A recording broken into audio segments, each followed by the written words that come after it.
Здравейте! Започва Пътят към върха с мен, Савина Валериева.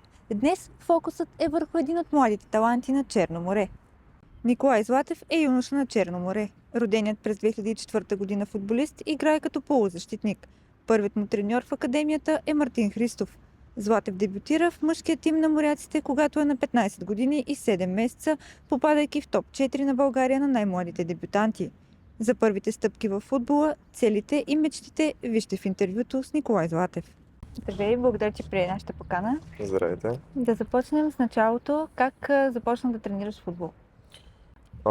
Всичко тръгна от това, че брат ми, той е 2 години по-голям от мене, започна той да тренира в Черно море.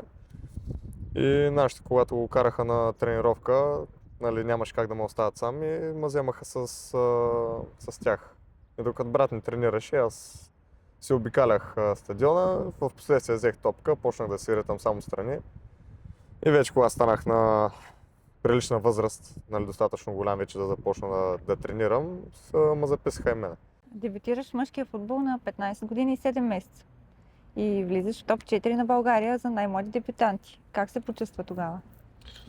Естествено, известно време не можеш да осъзнаеш какво се е случило, но след като вече подмине малко емоцията и тръпката, осъзнаваш вече, че явно си на правилен път, щом на тези години дебютираш в мъжкия футбол.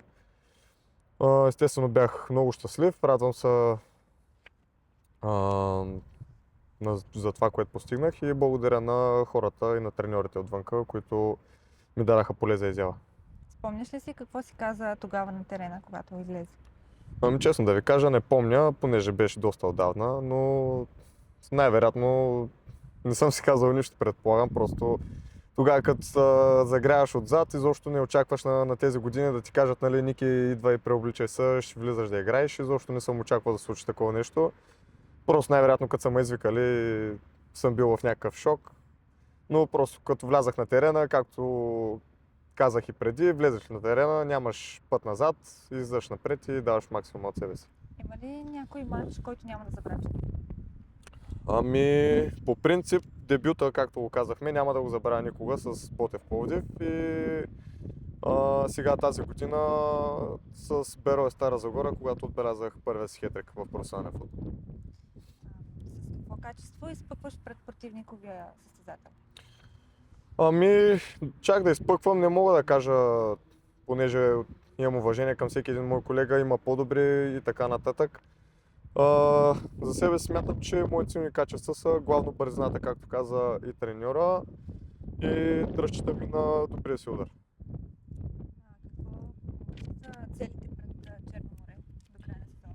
Естествено, целите винаги са високи, въпреки, както виждате положението, в последните 2 години постигнахме доста добри резултати, дигнахме очакванията към нас. Тази година, както виждате, малко по-трудно се случват нещата, но ние се опитваме да постигнем максимума, да извлечем максимума от ситуацията. И дори все още да не сме в топ 4, ние се борим за това. Естествено, борим се и за медали, въпреки че по мое мнение доста трудно ще бъде тази година, понеже конкуренцията е доста висока. Но главните цели пред Черно море са да атакуваме четворката, а ако не, вече ще играем за бараж. Имаш ли идол? Естествено имам идол, като по-малък ми беше Неймар. В последствие вече Неймар като поостаря и ми стана Мбапе. А какво ти харесва в неговата игра? Със сигурност главното е бързината. Дори вчера, когато гледах Шампионска лига срещу Манчестър Сити, когато играха, той влезе като резерва. Дараха му една топка, той тръгна 5-6 метра зад защитника, просто бутна топката и излезе 5 метра пред него. Просто това е уникална скорост, която притежава. На първо място това, за това се възхищавам на него. На второ място вече самочувствието, удара, лекотата, с която играе. Всеки се опитва да подражава на идола си. Със сигурност ще бъде доста трудно да стигна на това ниво, но колкото се мога да се доближа, ще се постарая да го направя. Това означава ли, че любимият ти отбор е Реал Мадрид? Не. Любимият ми отбор е ПСЖ, за изненада на всички. От 2016 година, или 2017 мисля, че беше, когато Неймар премина в ПСЖ. От тогава симпатизирам на отбора.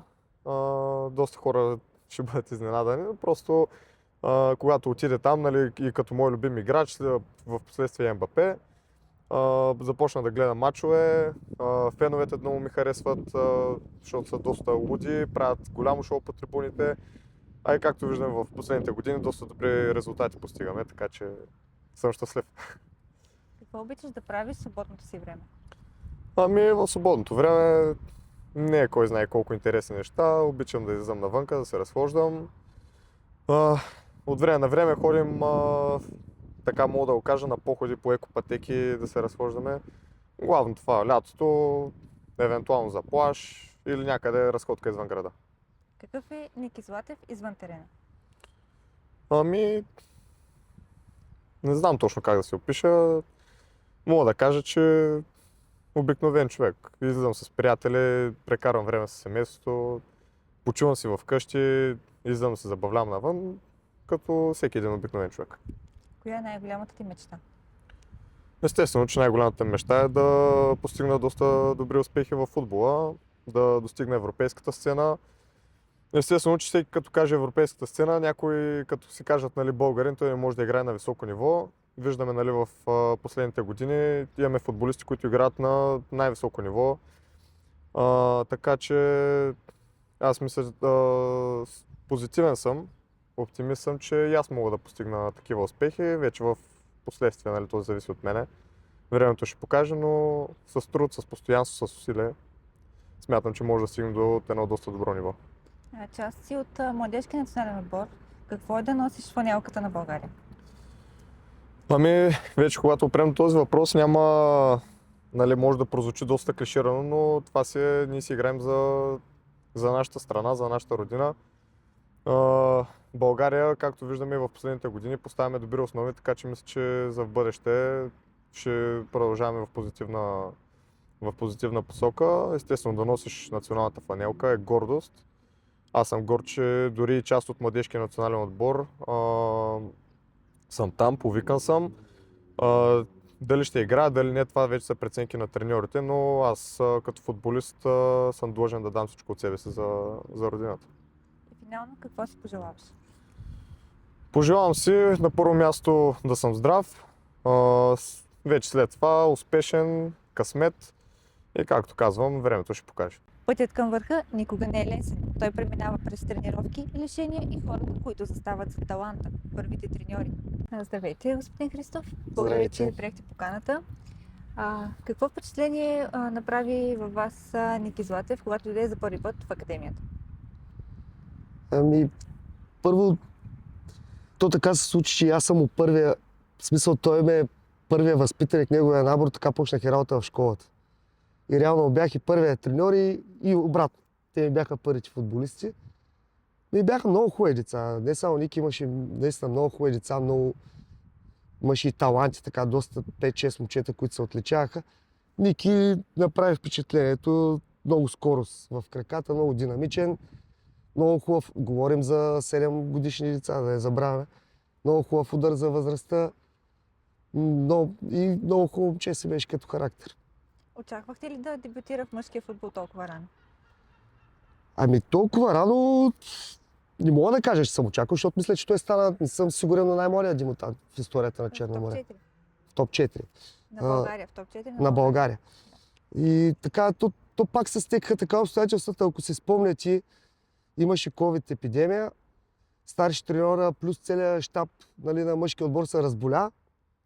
И пак стана, че аз бях на скамейката, естествено старши треньора си водеше и правеше смените, бяхме в комуникация, но аз бях на скамейката, когато дебютирах в мъжкия футбол в Черно море.